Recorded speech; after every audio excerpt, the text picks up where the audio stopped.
This meeting held in the Sherman School Gymnasium is an open session of the Roselle Park Board of Education held under the Open Public Meeting Act, State of New Jersey. Notice of this meeting was sent to the Star Ledger, local source, the Home Distributor, Borough Clerk, school offices, and district website. Roll call, please, Madam Secretary. President Miller. Here. Vice President Stoll. Here. Mr. Valerie. Here. Mr. Ruckenstein. Mr. Dan. Here. Mr. Gerton. Here. Mr. Harm. Here. Mr. Nelson. Here. Mr. Beaver. Here. We have a quorum. Okay, please stand for the flag salute. I pledge allegiance to the flag of the United States of America and to the republic for which it stands, one nation, under God, indivisible, with liberty and justice for all.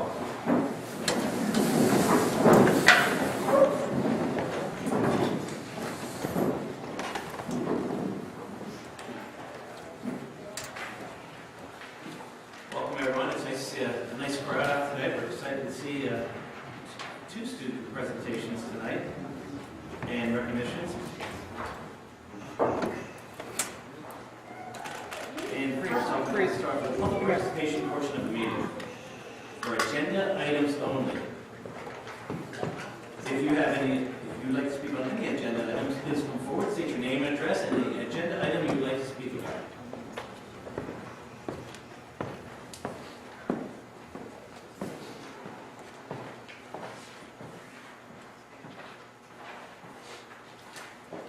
So here's 150 Grove Street. Regarding agenda item 15.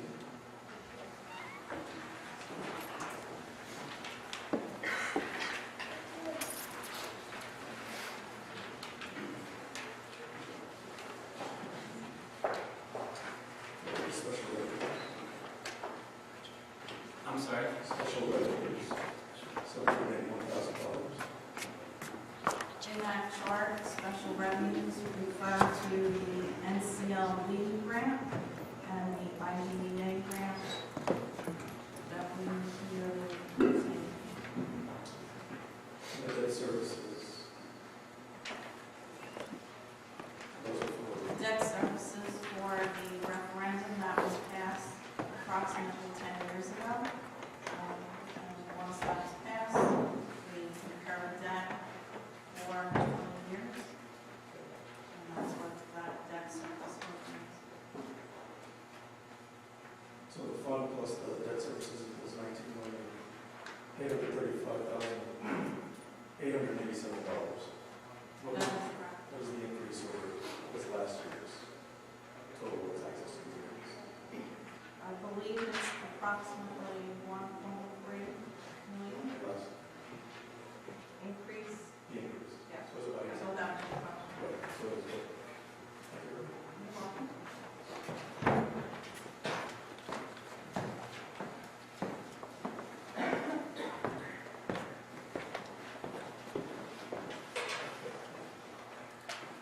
My name is Jenny Nagulitimo. I live at 163 Rose Street, Roselle. I wanted to address number 9, the full kindergarten program. I just wanted to report the board please approve this item. There are many areas in town that have benefit from this. From having our students in full kindergarten, feel that times have changed, times have changed, all parents are working full time. Our children are already in full day programs. I personally pay for private kindergarten for my son. And we can see children in school from the house. And there's no findings, and when you went into the school, in 2 years, when we first started trying to make them understand why they can't go to school in school in kindergarten, because we will have to work. I know that kindergarten is not a replacement for daycare by any means, but it is already a full-day educational program, and the other towns have full-day kindergarten, and I feel that approving this program would be highly beneficial to the students in our school district and to the communities. Excuse me, could you say your full name again? When Jenny did not get to Could you spell that? Lichtenwald. Thank you.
because then it will be a half day of school, and she's used to a full day of schooling, social issues, she learns more, she's reading. So to have a pre-K, to have a kindergarten that's only half day, which is a full day for pre-K, doesn't actually make sense for our district. So please go for it.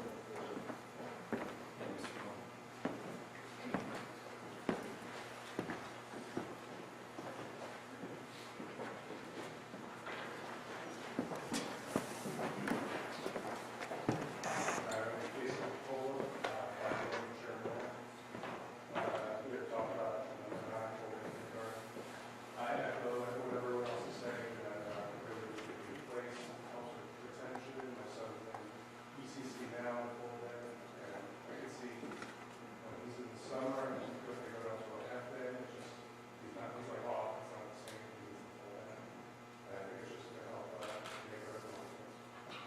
Thank you, Mr. Cole.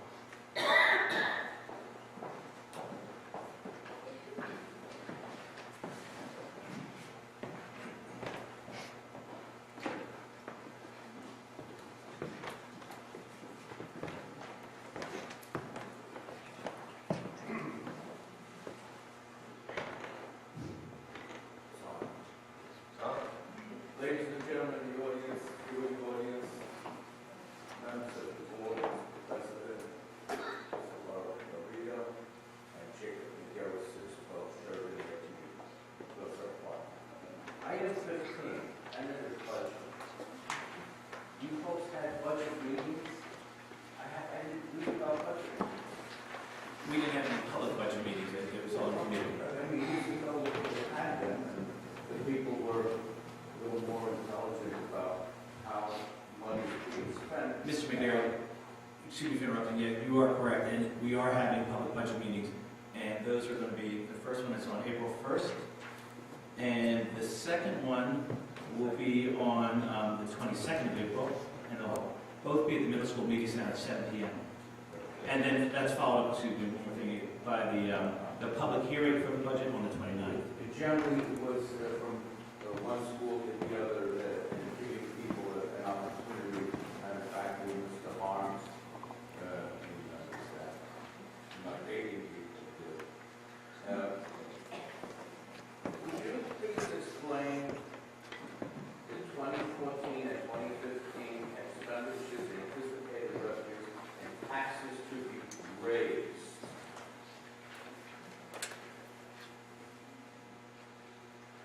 It looks like a figure of, I'm going to estimate $652,000 $652,036. That the difference in Excuse me, Jake, are you referring to the chart in item number 15? Are you referring to the chart in item 15? And you're questioning one particular item there? How much is the budget going up?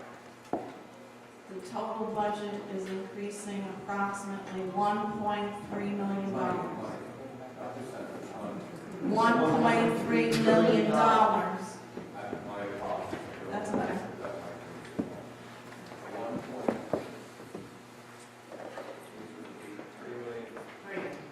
1.3?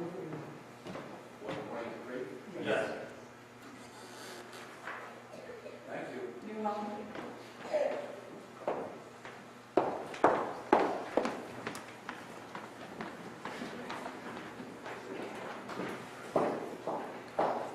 Hi, my name is Nicole Ruiz at 315 Hemlock Street, and I'd also like to talk about the number 9 full day kindergarten program. Just from experience of having a daughter that is already in German school in third grade, when we came into Roselle Park, we had to put her in a half-day kindergarten here after going to full-day kindergarten in a kindergarten because she missed the cutoff. Kind of set her back and went from full-day kindergarten at kindergarten to half-day kindergarten here. My son also goes to ECC, and this year moved on to kindergarten in 2014-15. And as a working parent, two working parents, having half-day kindergarten in Roselle Park, which again is the only surrounding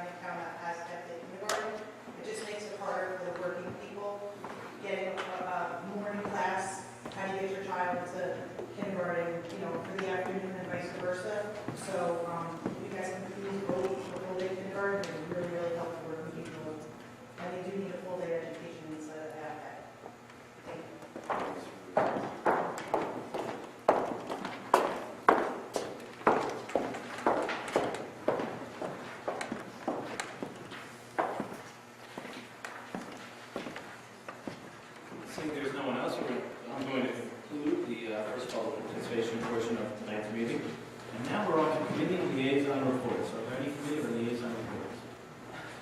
Mr. Peter? Thank you, Mr. Miller. The Technology Committee met the other night to go over a couple of things that will hopefully help streamline things for our kids in the future. The district website is going to be undergoing the rest of the update. We started a while ago, so that should be rolling out for the next couple of months.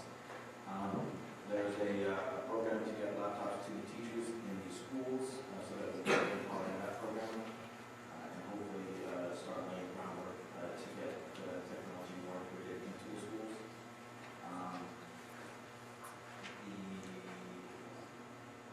Just in general, communication, a lot of all the parents that came up to speak, that kind of feedback is important, and we do appreciate it. The expansion of communication with the town is something that we take very seriously, with the Facebook page and the district website, and other things. We are doing what we can to get information out to you guys, and we're getting a lot of good feedback as well. We did have an incident on a form that's not managed by the district regarding some comments that weren't particularly responsible without touching on it here. That kind of thing will happen, but I just want to urge everybody that we do have opportunity to contact us, like the Facebook page, like the district website. We all have an email that's on the district page to get in touch with us if there is an issue that is concerning. Please reach out to those places first for any other avenues so that we can work with the company. And along the same lines, too, Mr. Peter, thank you for your comments. If you have an issue with be it negative or positive, as a board, we also urge you, go to your child's teacher first. And if that's not resolved, then go to the principal. And then if you see further counseling on it or more correspondence, then go to Mr. Guido. And of course, the Board of Ed is always available for you guys. With our, like Mr. Guido said, with Facebook page or especially with our email addresses that are accessible on the board website. Thank you, Mr. Guido. Is there anyone else? Yes. If you can't hear me, let me know. Last Monday, the facilities committee met, and first of all, I want to thank Mr. Howard for sending in the letters on and some pictures about parking on school properties. The committee met. Prior to that, I went to every school, wrote down different scenarios, just drawings and stuff. We sat down, we discussed on some suggestions that could be implemented right away, which I know they have been. Other suggestions that have been made, going to take a little bit more time. Some of it is going to the police department, some of it is going to see what kind of money we have to put up certain things that we need to protect our children. Again, some of the things that have been, the gates at Sherman School and Robert Gordon will be locked. No vehicles will be parked inside the gates at any time, except in emergencies. And if the maintenance personnel have to pull their vehicle into that particular spot, but it's always after hours when students aren't in school. So there were suggestions made. There are some have been implemented already. As you see, there's no parking signs out here at Sherman School already, just for district vehicles. Out in front will be addressed. Aline is the biggest concern of the committee. We need some protection up there for our children. I've been in town over 40 years, and my 3 children went there. And I guess until I realized it when I saw these pictures and realized the students being out there, I just don't know why it never came to my thought of protecting the children up there, and not because I didn't want to, just never crossed my mind until this correspondence came. So we're looking into doing something up there to protect the children because it's wide open. And that's the only school that our children go to that have no fence of any sort to protect them. So we're looking into that. We can do some temporary things, including confirm this situation here, but something will be done up there to protect our children. Thank you, Mr. Harms. Anyone else? Just a brief report, the policy committee met after the last board meeting. Policy committee met after the last board meeting, and we should have the first reading at the next meeting. That's it. Thank you, Mr. Ballard. And, we already had on the, as finance chair, our budget meetings come up on the 1st, 22nd, on the 29th, and of course, there will be committee meetings. Thank you. Thank you, Mr. Chairman. Anyone else? Seeing there's no one else, we will now go to the principal's report. All right, boys and girls, let's follow you in. Liam, I'm going to ask you to take the door.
Improve skills in math, science, and reading, but they also promote creativity, social development, personality adjustment, critical thinking, and self-worth. So what does that mean? It means, heck yeah, I want to be a part of this art program. Not just as a parent, but also I consider myself an artist too, so why not promote it? So what is Reflections? Well, Reflections is an arts program sponsored beginning with our local PTA and all the way up to the national PTA. Basically, it's I don't want to call it a contest. It's a recognition program.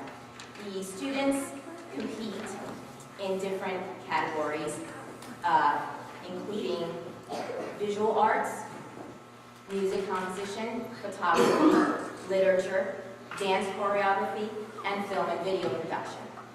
These categories are further broken down based on grade divisions. So here at Sherman, specifically pre-K through, well not pre-K, K through 2nd and 3rd through 5th.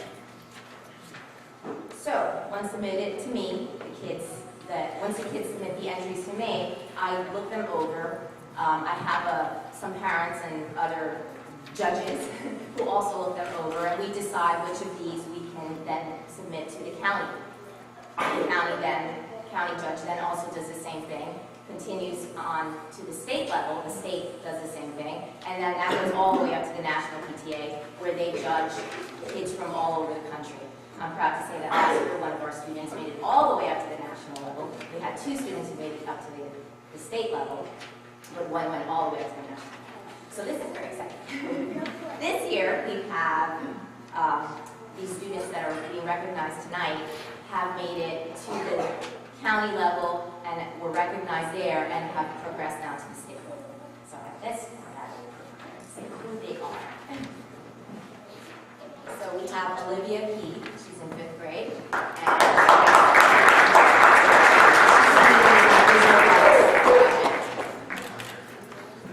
Also the theme this year was Believe, Dream, Inspire. So every year they have a different theme. This year's was Believe, Dream, Inspire. I'm sorry, Mr. Josh, what was Olivia? Visual arts. Visual arts, A thanks. visual arts entry, sorry. We have Jacob Ortiz, 4th grade, also visual arts.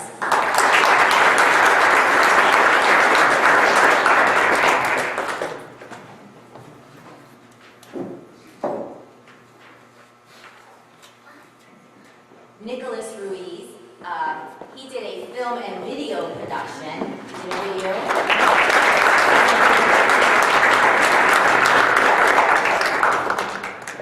He's in 3rd grade, sorry. Ying Chow, 1st grader, she actually submitted 2 entries which were both recognized.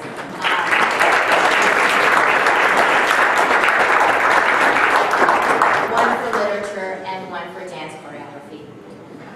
And then the last one, my daughter, Angelina George, did a dance choreography.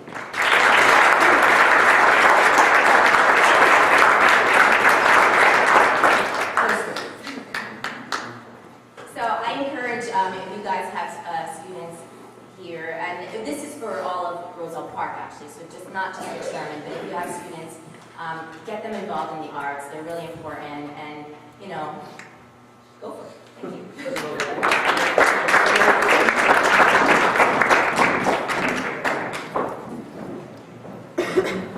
Parents too, if you would like to come up.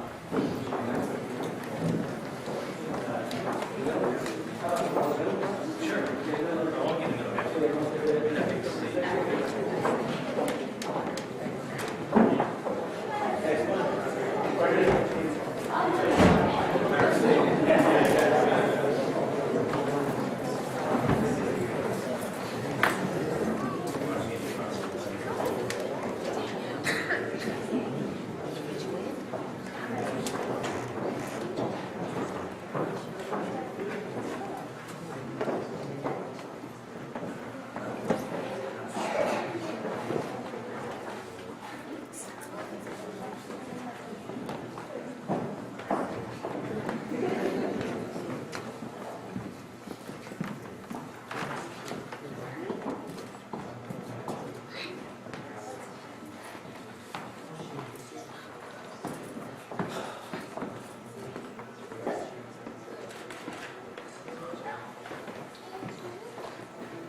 Next, we'd like to recognize our student council.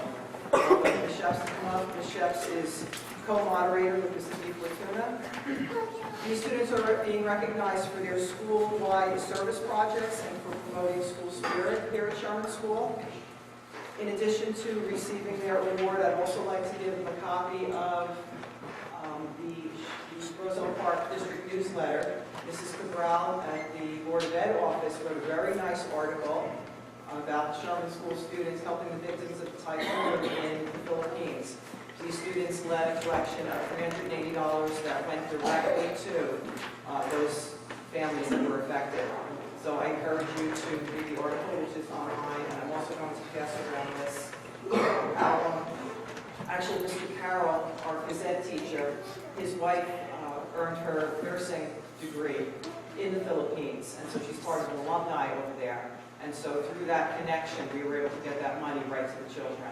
So I have wonderful pictures here I'd like to share with the board, and any parent who'd like to see it, feel free to come into my office, please.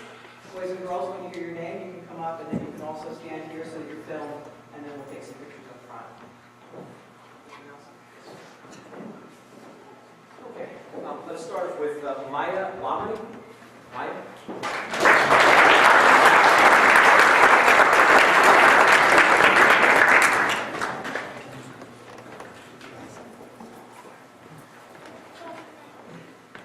Next we have Leslie Espinosa.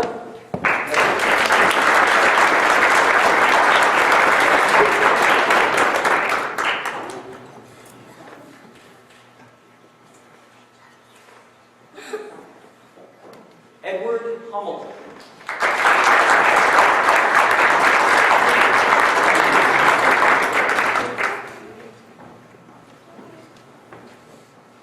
Caitlin Kinsley.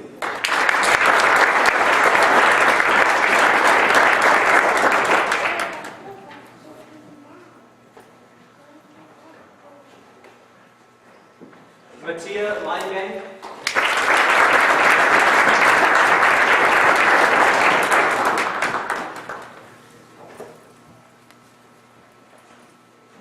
Liam Matos.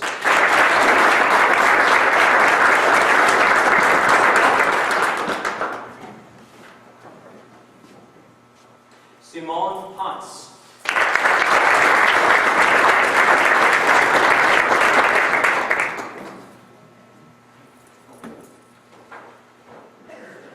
Olivia Ranieri.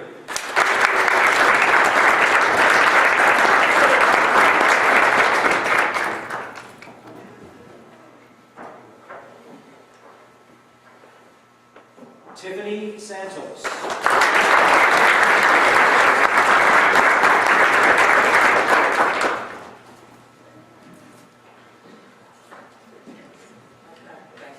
Need a picture in front, everybody, please?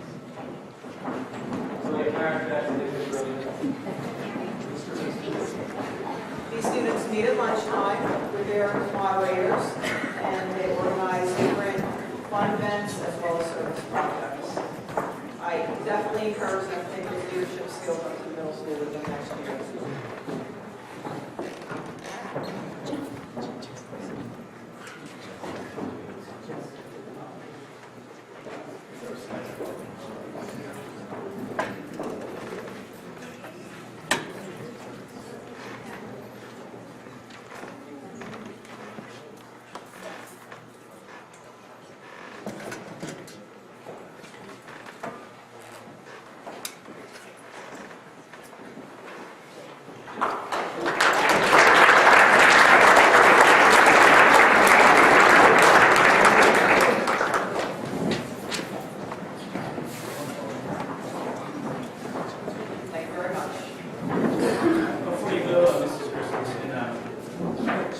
She forgot to mention that she has other talents as well as being a great principal, and that is, she has some very good athletic skills. And if you missed it last Friday night during the East-West game, Mrs. Christensen and Miss Sheps, they led the East to a victory.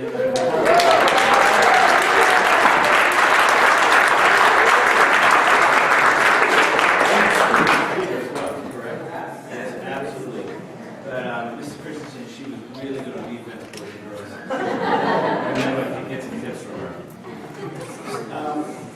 Boys and girls, from the Reflections Program and Student Council, we're very, very proud of you and for all of your accomplishments.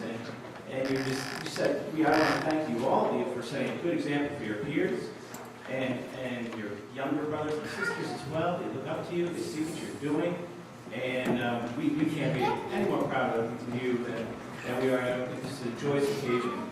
And now, you're in for a special treat because boys and girls from the high school are coming over. They're here right now. And they're led by a really, really cool science teacher, robotics teacher. And his name is Mr. Chin. And boys and girls, there's some wonderful things going on at the high school that we want you to see, and they're going to demonstrate tonight because they went to a special event about a month or so ago down in South Brunswick, about an hour south of here, and they're going to share with you a really, really neat program that I probably could go in my Wayback Machine or my Forward Machine and see you guys there as well at the high school in the robotics program. But before Mr. Chin comes with these wonderful, bright student leaders just like yourself, I just want to thank Mrs. Christensen, because when the idea was floated to her about, hey, can we get the high school in here because of the robotics program, they have something really neat to share, she was all for it. She said, absolutely, because we're all here together, and she wants you guys to have a special treat. And it's like kind of like ice cream cone for your mind. And so I'd like to welcome Mr. Chin and the high school students, please.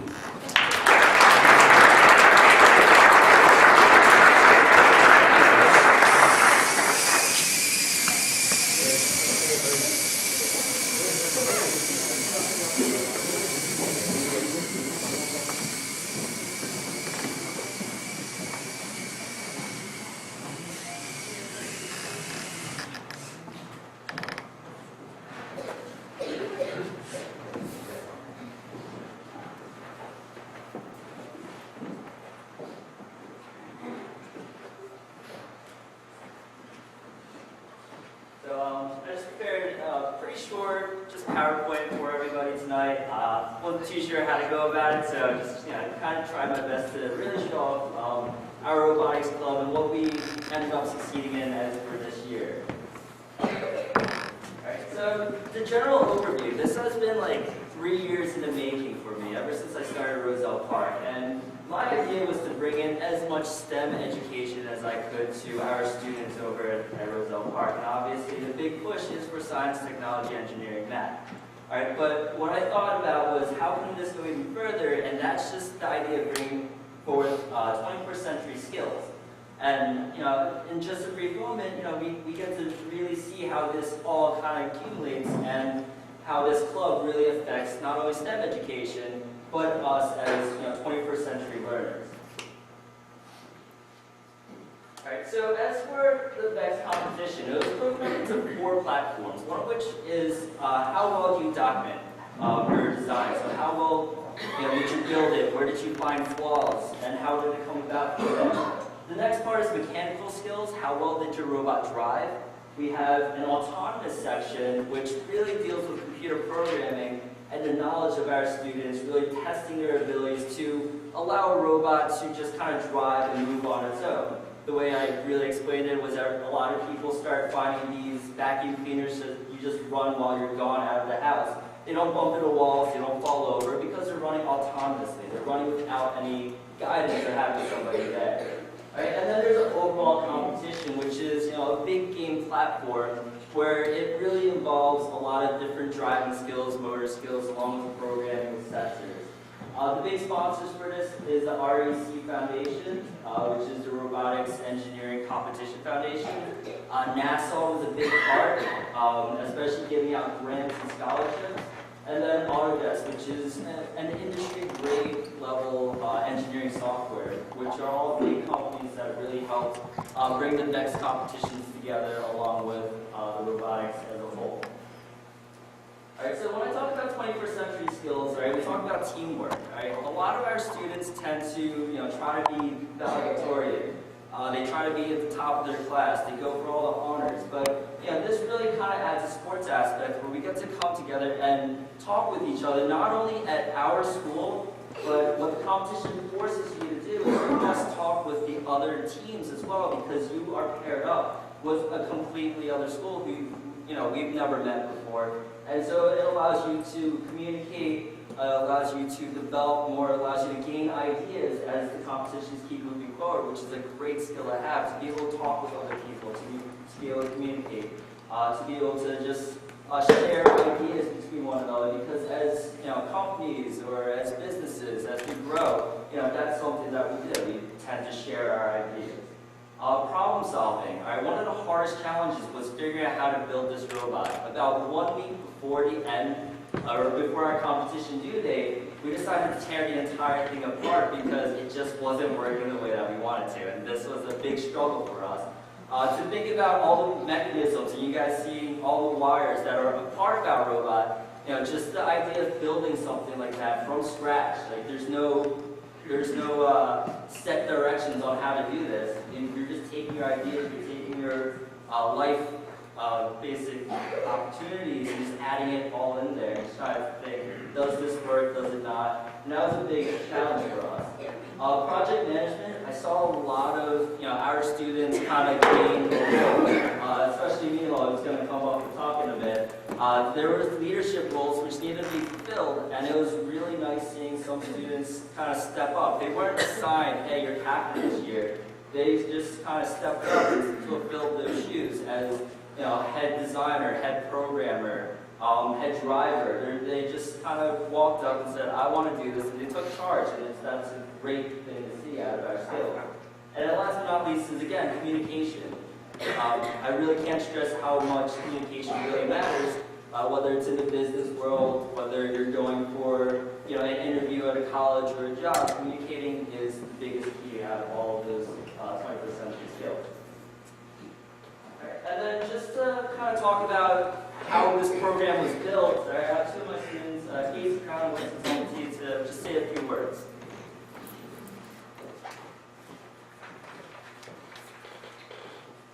Okay, I'm here to talk about the coding compared from 7th grade to now as a freshman. Coding was basically taking just a block of code already written out for you in the 7th grade and trying to figure out how to put it together to work and to make the robot move and do other things that, depending on the sensors and what you're trying to get it to do. Now, here in the high school, we're trying to get that code that was already set in a block and write it out ourselves. There's programs that we're on right now. Me and Stella, we're the freshman coders, and we're learning how to do Ruby right now. We're going to move on to JavaScript soon. And it's all just expanding and it's getting bigger and better and we're learning more and more. And I'm talking about building because I started in the 7th grade too.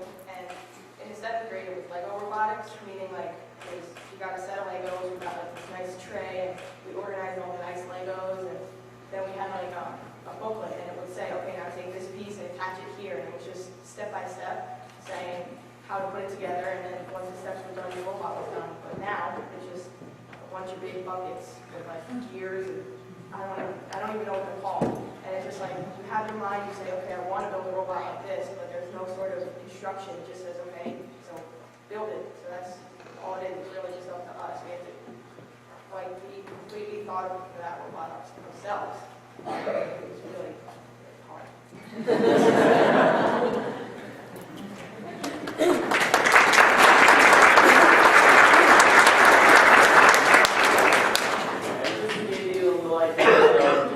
From a high school perspective, we have Neil, who was not a part of the 7th grade program. So for the 5th graders who are here, in 2 years you get to hopefully join into the SMARTS program and you get to start your experience with robotics. So it's just something to build up to. But as for the biggest aspects of this whole competition, if it weren't for the programming, we really wouldn't have a robot to compete with. And just to talk a little bit about that, we have Neil.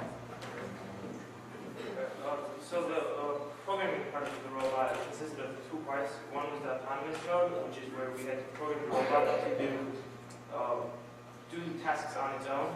And then there was the driver mode, which we had to program the remote to do specific tasks when we press the button. And we can use these the knowledge we learn in the future to apply to real life tasks.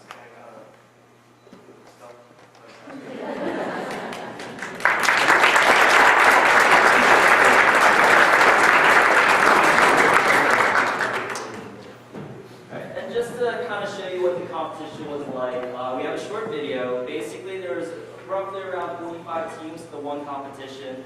You again were alliance with another team. There was several things going on the entire day.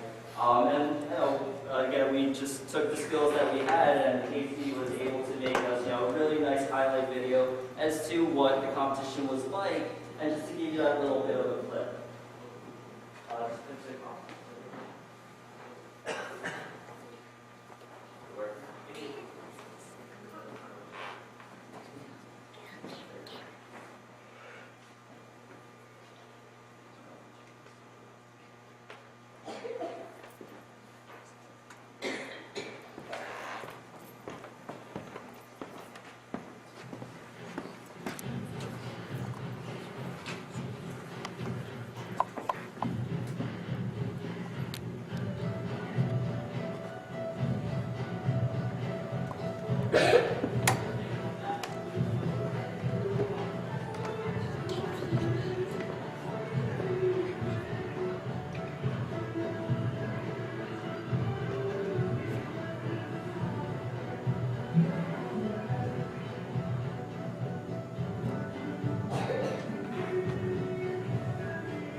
Joseph Johns.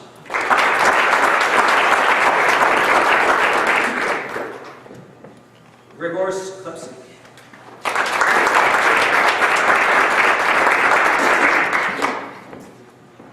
James Lineberger.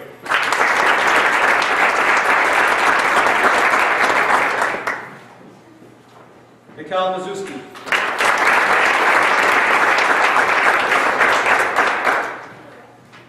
George Naranjo.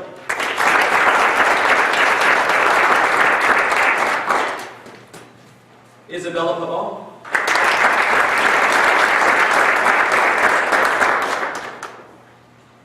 Adita Soroli.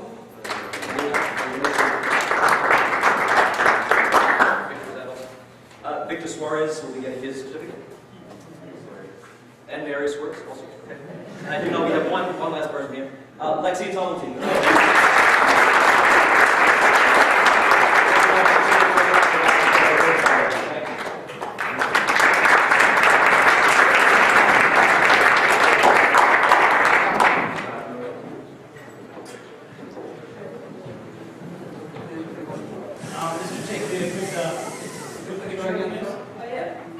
So, you want to give it a little bit?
robotics department, and Mr. Cyber as well, who works with Mr. Chin at the high school.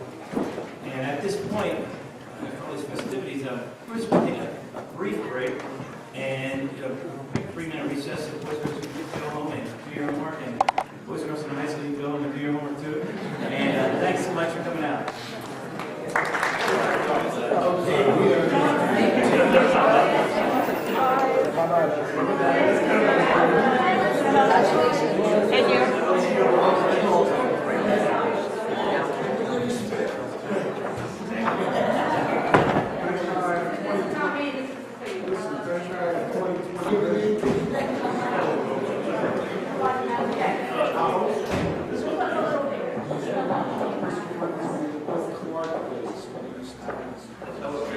At this point in time, we're going to continue with our superintendent's report. And Ms. Carlin, It's okay. Well, the story of my life, as soon as I'm ready to speak, the room clears out. But anyway, as part of the anti-bullying Bill of Rights, every district, every school in the state of New Jersey is given a grade for how they handle bullying in different areas as well, which includes training and so forth. It is my pleasure to present to you our anti-bullying coordinators, Ms. Kathy Carlin, and also Ms. Ellen Backer, who's here as well. Now's your turn, Ms. Carlin. Thank you very much, You're Mr. welcome. Brito and Mr. Miller. So I'm here to present the state grade that we were given by the DOE, the Department of Education. The purpose of this report really is to have us report on their website, which we do twice a year. It runs from July 1st to December 31st, and then January 1st through June 30th. We collect the data from each of the schools, and then that data gets put into the website. We're scored on our self-assessment, so it's what we collect, we put in, and then the state gives us a score. The highest possible score that you can attain is a 75. In our case, we received an overall district score of 70, and our highest school was the high school at 73. Our lowest score was a 66 in the middle school, which is still a passing grade. Anything above 65 is considered a good grade. We really work very hard to expand our programs and initiatives throughout the district, in each of the schools, and I think we're getting better and better at that every year. We always want our students to feel safe and secure, confident, and in our schools, this helps them to be productive and successful in school. That's our priority. I just want to point out, Mrs. Backer made a great graph for the 2 years that we've been collecting for the state. Last year we didn't get the grade because this is the first year we didn't put it for a grade. But we do have a comparison that does show that each year it is going down. The incidence and the actual confirmation of bullying reports. I think we're also getting better and better at intervening before it gets to that point. As far as the scores go, I would like to point out that there's only one district in the county, in Union County, that did score a perfect 75. That was Mount Sinai. Mount Sinai has 2 schools, and in those 2 schools, they each scored 75. The only other district that scored a 75 in any of their schools was Springfield, who scored a 75 in 2 of their buildings, but their overall score was actually lower than Roselle Park's. Theirs was 67, and ours was an overall score of 70 for our district. So those are the individual scores, and our overall score for the district was a 70, which I think was pretty good. So we're very pleased with it, and hopefully each year we can get better and better.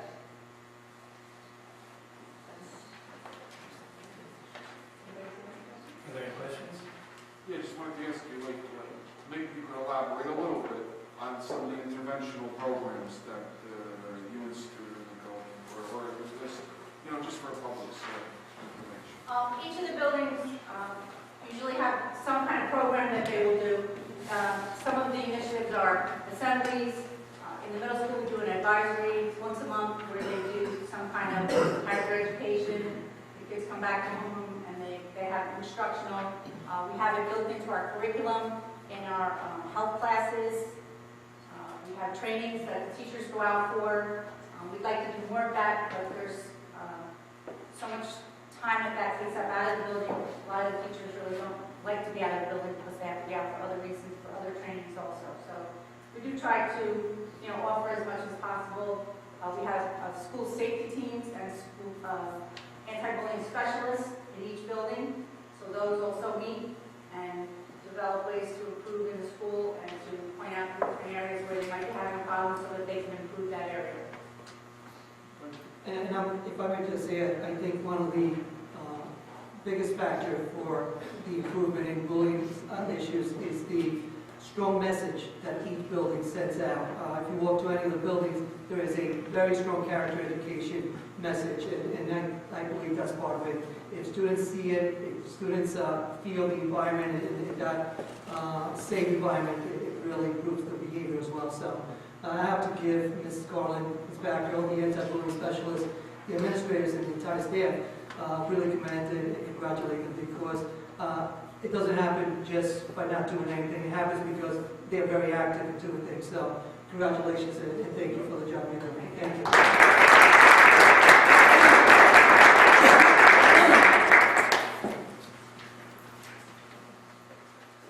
And to follow up on that, Mr. Carrito, one thing I'm very proud of is the overall behavior of our students within the district, be it at elementary schools, middle school, or the high school. When I'm ever at an event, be it a sporting event, just the children behave appropriately, maturely, and they set a good example. Even if when I was at a game one time where the other side is not being as polite, our kids kept their chin up and kept their composure, and that has a lot to do with your guidance, our staff's guidance, all the way from kindergarten all the way up to the high school. So again, thanks again for the great job you guys are doing. I would now like to go on to the personnel section of the evening. And I would like someone to make a motion to approve agenda items 1 through 5. 1 being district substitutes, 2 being maternity leave extension, 3 being sick day bank, 4 being spring physical personnel, 5 being maternity leave of absence request. Do I have a motion? That be Mr. Ballard, second. Ms. Sobel, any questions or comments? Seeing if there are none, roll call please, Madam Secretary. Vice President Sokol? Yes. Mr. Ballard? Yes. Mr. Bruckenstein? Mr. Dan? Yes. Mr. Gurton? Yes. Mr. Arms? Yes. Mr. Nelson? Yes. Mr. Viva? President Miller? Yes. On roll call, motion carries. Thank you, Madam Secretary. Next, we're going to go to education. And I would like someone to make a motion to approve agenda items 6 through 9. 6 being education programs, 7 being educational trip requests, 8 being overnight attendance requests, and 9 being full-day kindergarten programs. Mr. President, I'd like to make that motion. Mr. Ballard, second. Mr. Nelson? All in favor? Aye. Opposed? I'm sorry, any questions or comments? Sure, Ms. Sokol. Sorry. Yes, I'd like to make a few comments on number 9, the full-day kindergarten. We did hear some people come up and say that they really wanted that program. And I want to say right at the outset, I'm not against the full-day kindergarten. However, I think people really need to understand that there is a cost involved. It's not a free program that we are just going to run. There are a lot of things to consider. And these are my concerns, that how is the implementation of this going to affect our existing programs? How is it going to affect scheduling? How is it going to affect our physical space, where we're going to put this? And personnel. It will cost additional personnel. So there are a lot of things that we really need to consider about the full-day kindergarten. It's not just a wonderful program. It's something that we have to know how we're going to be implementing it. Also, I kind of think back of all of our half-day kindergarten teachers that we've had. They've done an unbelievable job with that half-day. And if you think about all of the students that have graduated from our system, starting in kindergarten, that have gone through and have become very successful, our graduation rate is very, very high. And they all started in that half-day kindergarten. I remember Mrs. Carey, I don't know if anybody here remembers her, a kindergarten teacher at Sherman School, who always said, her students, they've only lived on earth for 5 years. Give them a chance to experience it. And she did have an experience. And of that half day, all of those students that went through those half days have been very successful. So I just want you to know that it's not always the quantity of time, it's also the quality of the professional that's in that classroom. So that's something we have to remember. Also, so long story short here, I am not against a full-day kindergarten. However, I do have concerns about implementing it and the time that it's going to take to implement it, plus all the costs that I had just said. So with that in mind, I am going to abstain when our vote is taken. Thank you, Ms. Sokol. Anyone else?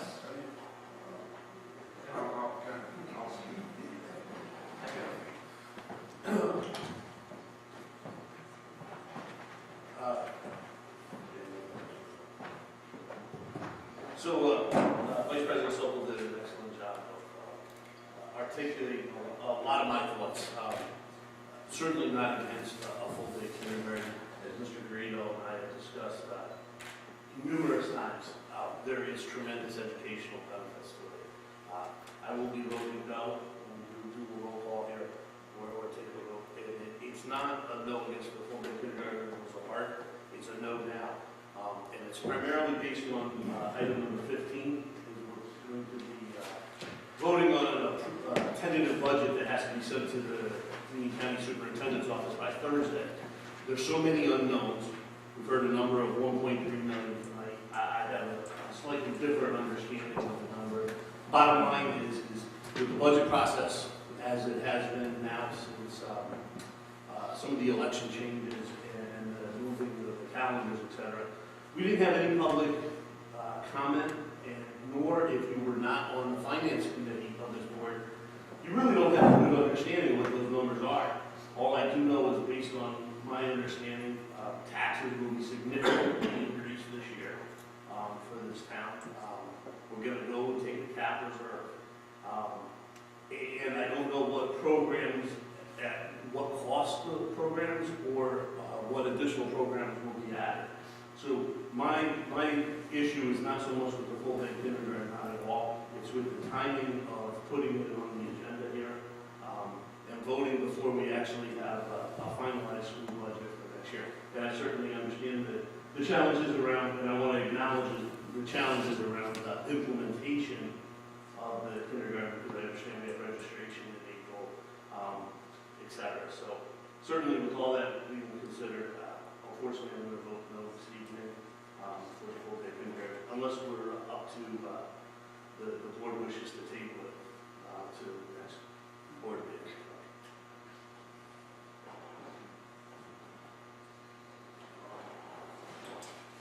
I'm in favor of full-day kindergarten. I've been in favor of full-day kindergarten since the first day I entered board service in this town. I think it's long overdue. There's no reason why we should be the last ones on board in this county to offer a full-day kindergarten. It's been long established by Dr. Cahill and others that introduced full-day kindergarten into the county long ago, and these were the union school system, approximately 50 years ago, that increased contact time, improved student performance as you go year to year to year, progressively. As to the costs, I've called the board office and I've inquired both about the budget and the dynamics of the introduction of this full-day kindergarten program. Since day one that I've been on the board of the introduction of temporary school budgets, there's been not much of a change between the temporary school budget and the public meeting with the school budget and the introduction of the full budget. There are very insignificant vagaries and changes made. I understand where we are financially. I think full-day kindergarten is going to infuse a new spirit of academics into Roselle Park. And I commend this administration for taking this project at this time. Thank you, Mr. Baumann. Thank you, Mr. Burton. Anyone else?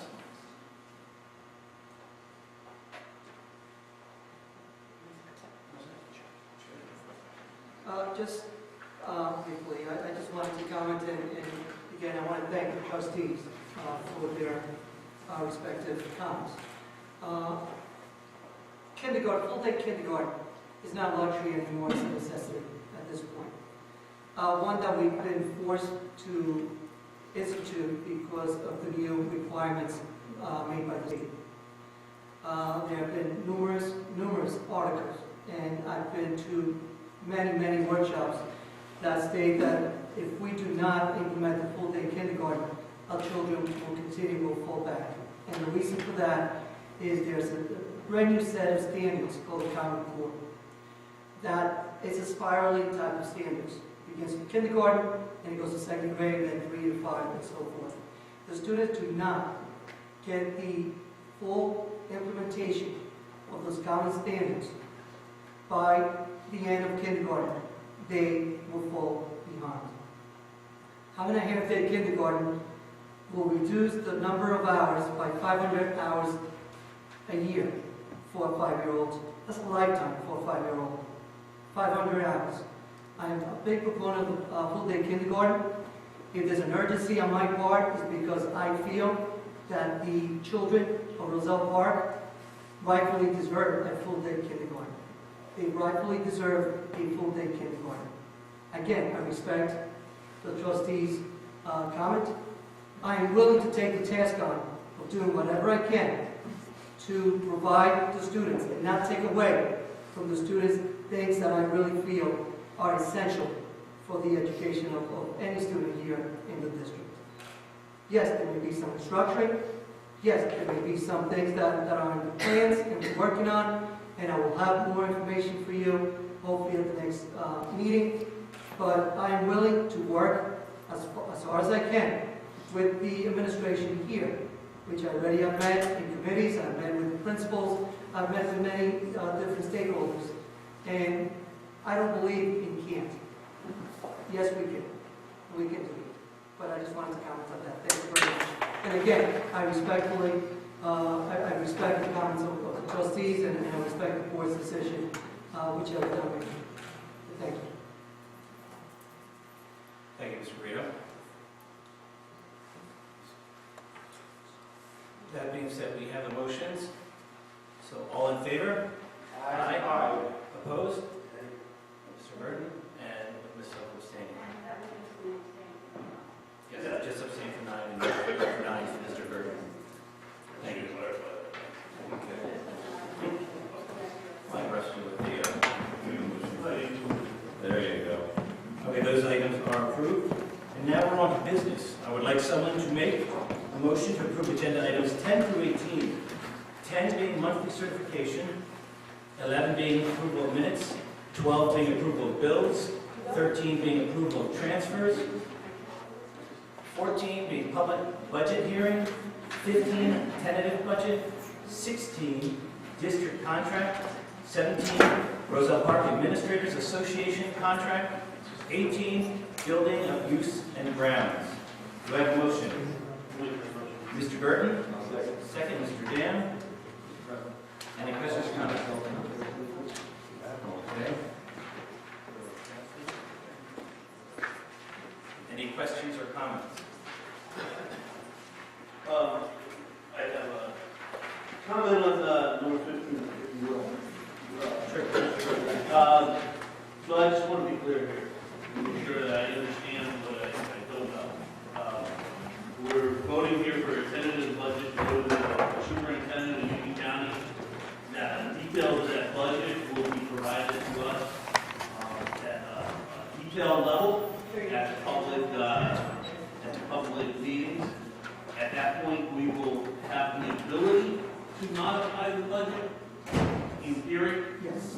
According to Mr. Malvin, and we set a precedent, but in theory, we have the ability to modify the work. And I want to recognize the finance committee. I know you guys meet tirelessly over the long winter months here.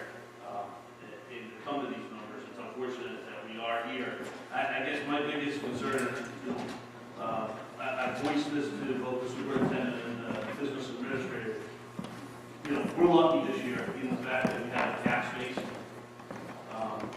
and cash base that's using previous 0% tax increases to use it. My biggest concern, just as when we had the debate on putting in middle school sports a year ago, right, is that you don't want to have programs, you start them up and then cut them, or have to modify them and bounce back and forth. So my concern isn't with this year, and as I've shared. The concern is how do we fund this district next year and the year after, and so on, because we're not going to have the ability to raise our tax levy 6.9% or whatever it is. So, certainly I will do my absolute best to be at those public meetings. I would be voting in favor of the tentative budget tonight with the understanding that, we only see what's on paper here. We don't know all the numbers behind it, other than what has been said that it's just to try to keep the status quo here within the district. So those are my comments. Thank you, Mr. Gergen. Just Mr. Arms? Yeah, just to add to Mr. Gergen's comments on 115, he's absolutely right. I agree 100% with him that with the tentative budget, we're going to be able to make it this year, or I'm sorry, 2014, 2015. The district has to realize, and the members of the audience can pass it on, that we cannot, this board, this district cannot continue the same way we've done in the past. We just can't do it. Things have to change. Mr. Gergen's right. The Finance Committee is working on things of what we can do for the 2015-16 year. The points that we're using this particular year are, this is it. If we don't use them this year, they go away. We don't have this, so we won't have it next year. It's been very difficult, as Mr. Gergen said, we implemented middle school sports last year. I was a proponent for that since I got on the board 4 years ago. I pushed, we finally got it last year. My opinion, I do not want to cut that particular, I don't want to cut anything pertaining to that. I can do nothing. I don't want to cut teachers. I don't want to cut any of the after-school activities, but something has to get done. And this board sitting here, most of us will be on it after January of next year, or starting now. We have to do something very drastic and different than what we've done in the past. I mean, this can't stay status quo. And please, believe me from the bottom of my heart, this is not any kind of, I'll use the word kind of threat because people like to use that word. It's not that at all. I'm being real. I'm being real. I can't get any more realer than what I'm saying right now. It's there. We're at a crossroads right here. We definitely are at a crossroads. We've got to make a decision. And it's got to be the decision we make for our children. Not what a handful of people might think should be done. We've got to think of our students. Whether it be full-day kindergarten or whatever it might be, we've got to think of them. And that's the only thing I'm sitting on the board here to do is think of them. That's not anything to, pat me on the back or anything. I'm just being real. That's what I can do. And the board's got to get real with it too. Every one of us. Thank you, Mr. Harms. Anyone else? And just to echo Mr. Harms and what's being said, the game has changed, and it's going to be a very challenging future that we have here at Roselle Park, but that's why we're going to need not just the board's input, but your input as well. And that's why I look forward to seeing everyone there at the April 1st meeting, the first budget workshop meeting that we'll have at 7 o'clock in the middle school. And then there's going to be a second one on April 22nd at the middle school media room center as well. And you know, we have to think of a new paradigm. The game has changed, and we want to continue our wonderful programs, if not add more when we can, but we're going to need to think outside the box. And there are a lot of smart people out here in the audience. There are a lot of smart people in our Roselle Park community, and we're looking forward to going forward. And I see it as an opportunity because, you know, it's not all doom and gloom. It is, you know, and as you will see it in these meetings, and with the data we present to you with our finance chair, Mr. Dam, you know, there are some issues that we have to address, and we have to be realistic about it. But I also see it as an opportunity because I like Roselle Park, and I chose to stay here. I chose to have my children educated here, and it's my investment, and I'm here. And we're all here on the board, and you guys are here supporting, and we support you, and we're all working together. So I look forward to the future. I look forward to our dialogue.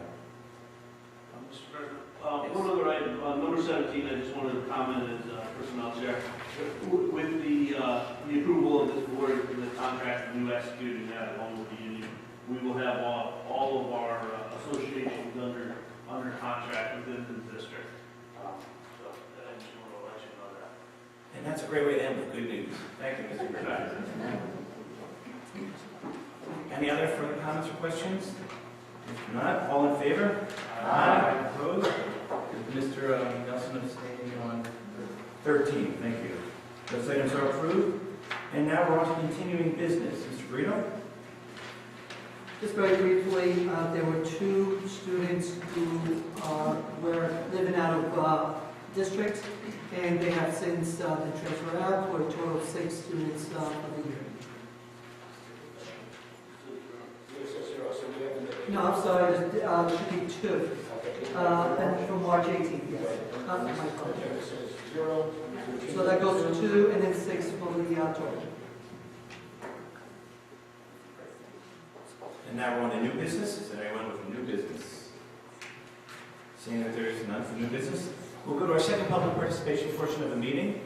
Thank you, Mr. Vita. If you have anything you'd like to speak on, please come forward, give your name and address, and what you'd like to talk about.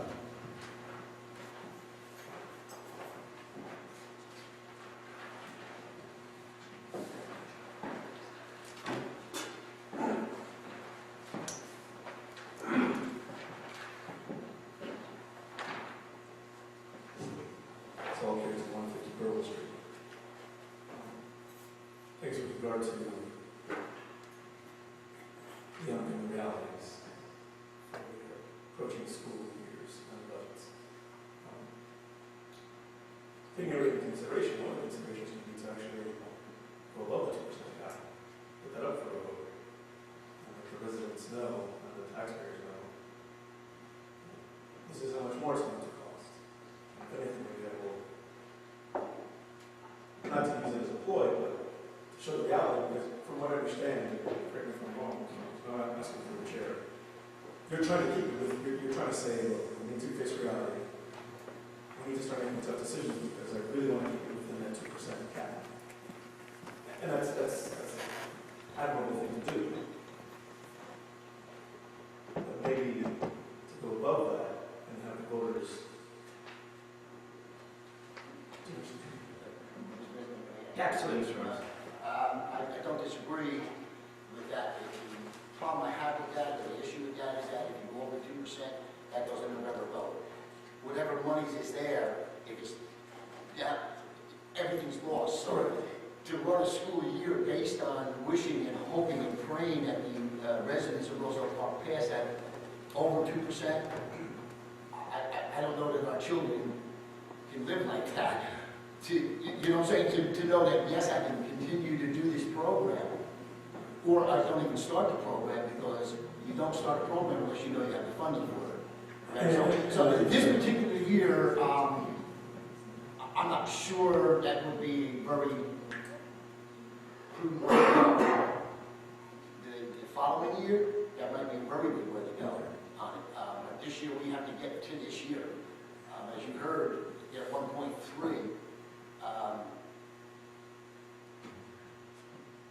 I don't know how to get to 1.3 without doing the line or whatever the cap points that we have.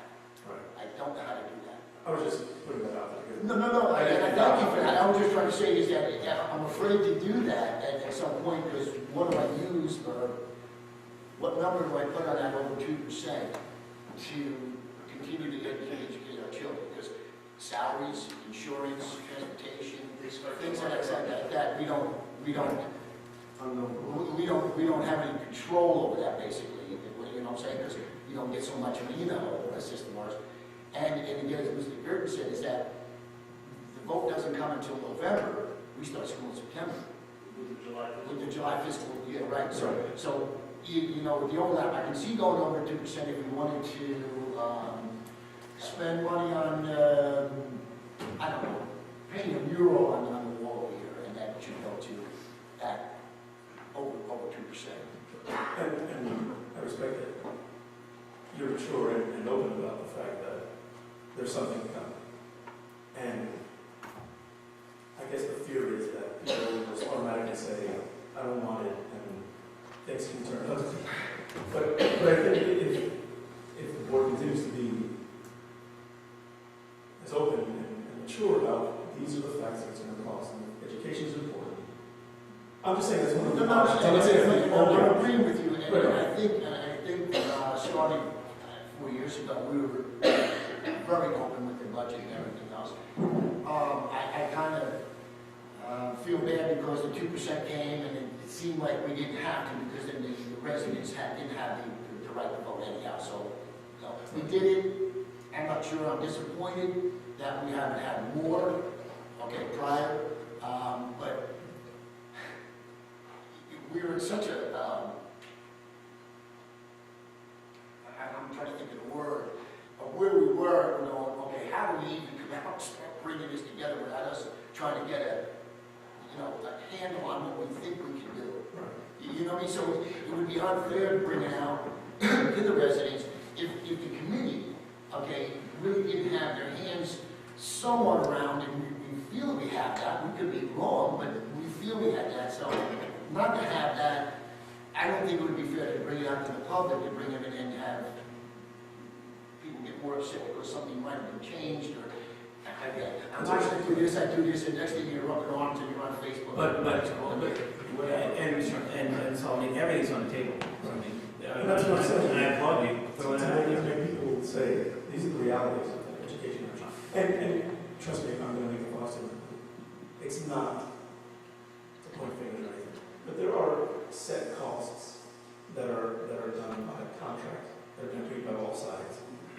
Various contracts. So those, and I guess my question is, those are fixed, for lack of a better term. Fixed assets because it's understood how much is going to put. Is there such a huge variable that's coming up? Or is it that these fixed expenditures are beginning to grow and percentage-wise? Exactly right. You know, the way we kind of looked at it is that, 80% of your budget, of your total budget, is almost a fixed spend. Okay. Right. It's there. Right.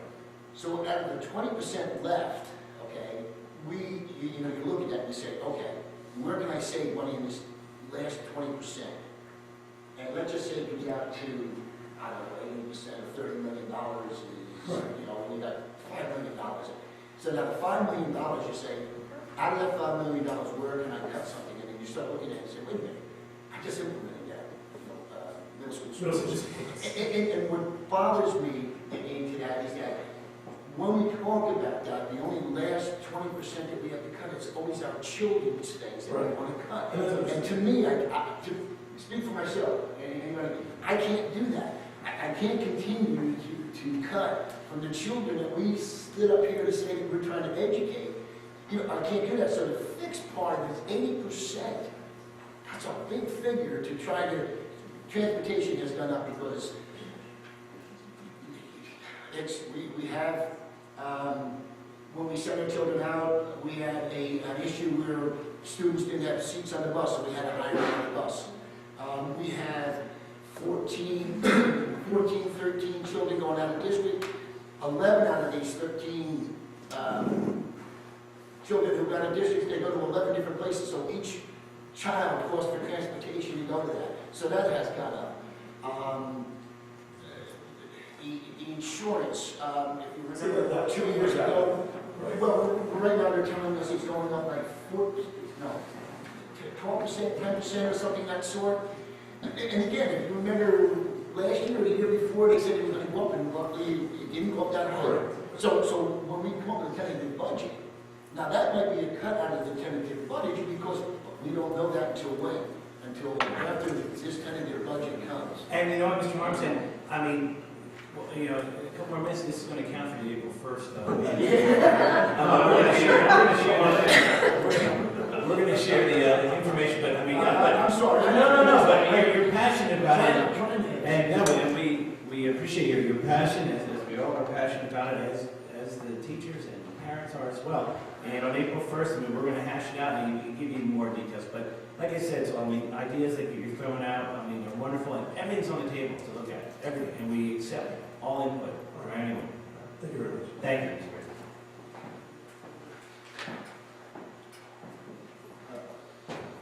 Not at all. Anyone else? Is that a-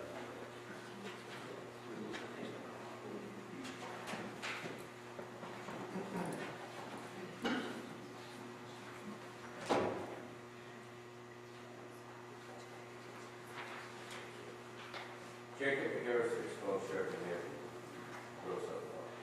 The reason I say Roselle Park is there's a Sheridan Avenue in Roselle.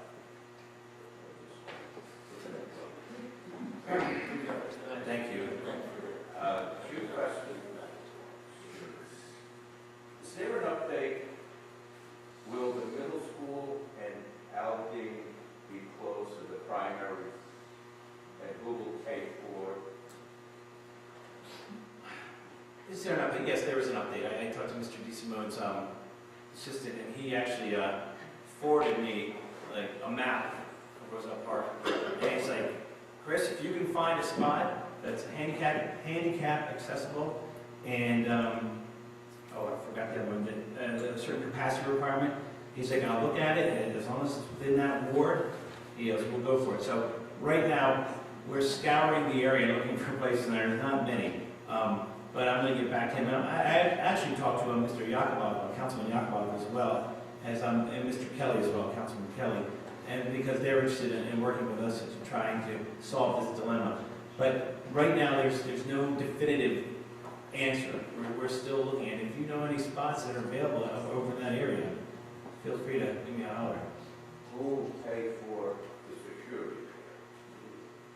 We will. What is that? Yes. At where?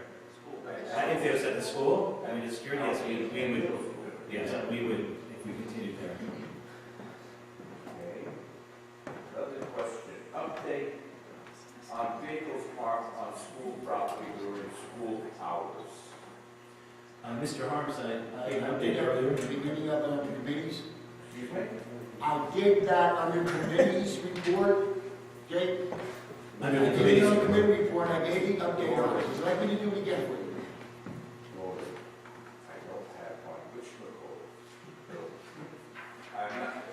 Once you have the original call, it's at home. Or I'll call it later. Thank you. I'll update you.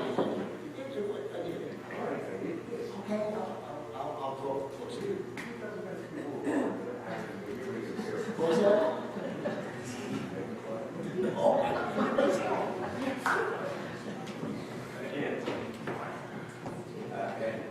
A comment. Mr. Vega, thank you for your updates and answering questions by the residents on the Roselle Park Board. I guess he's spokesperson or whatever, but he has been advising, telling the people what avenues to take, et cetera. He's done a good job. As you all do a good job and all what you do. But thank you. Thank you, Mr.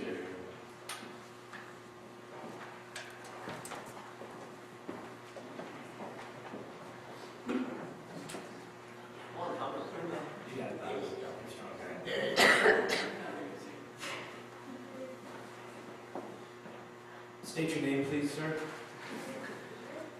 Who are you? Thomas?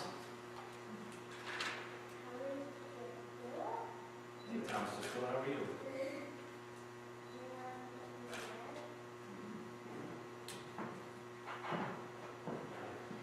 What would you like to speak about, Thomas?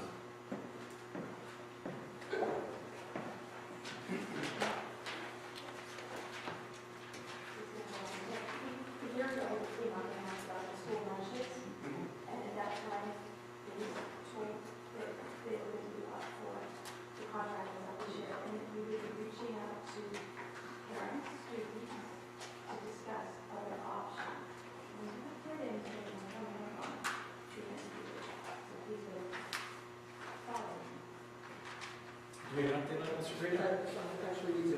It is coming up to the end of the contract right now. We'll be advertising to see if we get other vendors, which is not easy to do. But one of the things that, the complaint that I always heard, and even in my forward district, as you know, there are new regulations from the federal government that they have to have bread and so forth. I know that's very unpopular with the students, but we will be looking at other food services. There was the amount. The quantity, okay, that's up to So what we'll do is. I'm sorry. Yeah, we'll just have to look into whatever vendor comes in, but I guess the price will have to add that into the, both, I think there's guidelines too about that. There are guidelines too on the portion that they do. Yeah, they are.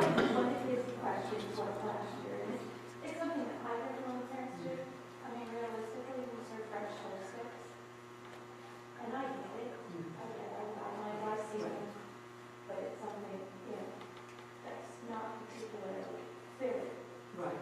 So regulated now, though, even the portions that I know you mentioned that, it's very regulated now by the federal government.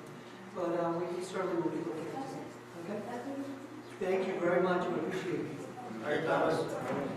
Thank you, Thomas. Thank you, Mr. School.